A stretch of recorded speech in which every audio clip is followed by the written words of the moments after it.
is entitled "The Two Natures of the Believer in Action," verse where whosoever committeth sin transgresseth also the law. For sin is the transgression of the law. 1 John chapter 3 and verse 4. Again, let me give you my very literal translation of this verse. Everyone that doth sin doth also lawlessness. The sin is lawlessness. I have before me two very fine Greek commentaries, and they make it clear that the word translated committeth sin is literally doth sin, meaning one who lives continually or habitually in sin. You know, folk like that, I used to live that way, and the fellows working around me in the bank lived that way. Frankly, working in the bank was secondary. Our interest was in women, in liquor, and in having a good time. That was what we thought life was all about in those days, and that was what we called living.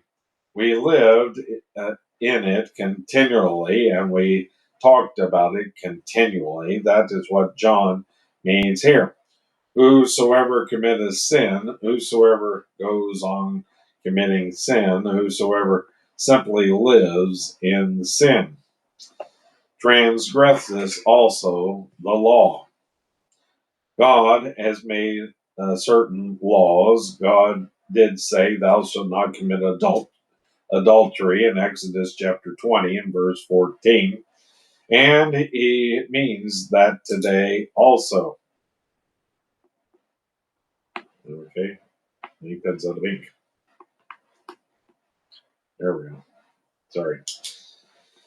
All of this free new way of looking at things is not a new way at all. It isn't old. It is as old as the hills. The fact of the matter is that it goes back to the jungle.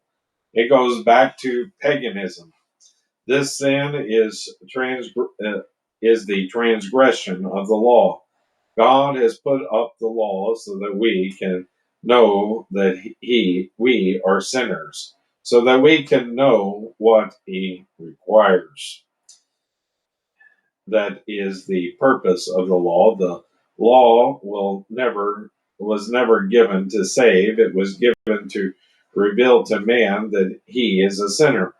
Sin is basically fundamentally that which is contrary to the will of God. In other words, a sinner is one who is subordinate to the will of God. A little girl was asked in Sunday school to give her definition of what sin is. She said, "I think it is anything that you like to do." You know, she wasn't far off from the truth, because this old nature that you and I have is absolutely contrary to the will of God. Paul emphasized that in Romans chapter 8 and verse 5. For they that are after the flesh, the old nature, do mind or obey the things of the flesh, but they are that are after the Spirit, the things of the Spirit. How are you living? In the flesh or in the Spirit?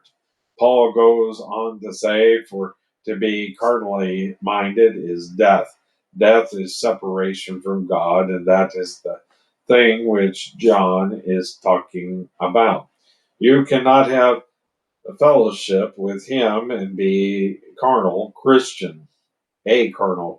It is impossible to do that. I'm afraid that there is too much talk today about how I love God, how how I am serving Him, and how wonderful He is. How pious some folks are, but my friend, they are not in fellowship with Him, because to be uh, uh, carnally minded is death, but to be spiritually minded is life and peace. Because the carnal mind is enmity against God, that is, disobedient to God, for it is not subject to the law of God, neither indeed can be. Romans chapter 8, verse 6 and 7. Paul makes it clear that before the law was given, there was sin, but it wasn't transgression. The statement here in First John, whosoever committeth sin transgresses also the law, does not give a complete definition and is not really a good translation. That is why in my translation I have put it like this: everyone that doth sin doth also lawlessness. Paul wrote earlier in Romans, for where no law is, there is no transgression. Romans chapter 4 and verse 15. But there is sin because he says, whosoever as by wherefore as by one man sin entered into the world, and death by sin, and so death passed into all men, for that all have sinned. Romans chapter 8 verse 12. That is, we sin in Adam, his sin was ours. For until the law, sin was in the world, but sin is not imputed when there is no law. Romans chapter 5 and verse 13. Man was still a sinner and was insubordinate to God. Nevertheless, it was not transgression of the law because the law hadn't been given yet. We read further in Romans, nevertheless, death reigned from Adam to Moses, and even over them that had not sinned, after the similitude of Adam's transgression, who in the figure of him that was to come. Romans chapter 5 and verse 14. They sinned. Why? Because they were sinners. They in Isaiah chapter 53 and verse 6, we find a true picture of every unsaved man. All we like sheep have gone astray. We have turned every one to his own way. And the Lord hath laid upon him the iniquity of us all. Everyone has turned to his own way. Those three words tell our story, his own way. That's your problem. To watch my problem, we want to have our way. The little baby in the crib is squealing at the top of his voice. What's the matter with the little fellow? He wants his own way. We are born with that nature, a nature which is excuse me, a nature which is in rebellion against God. This is the way the hymn I was a wonderful wandering sheep by Herodotus Bonar puts it. I was a wandering sheep. I did not love the fold.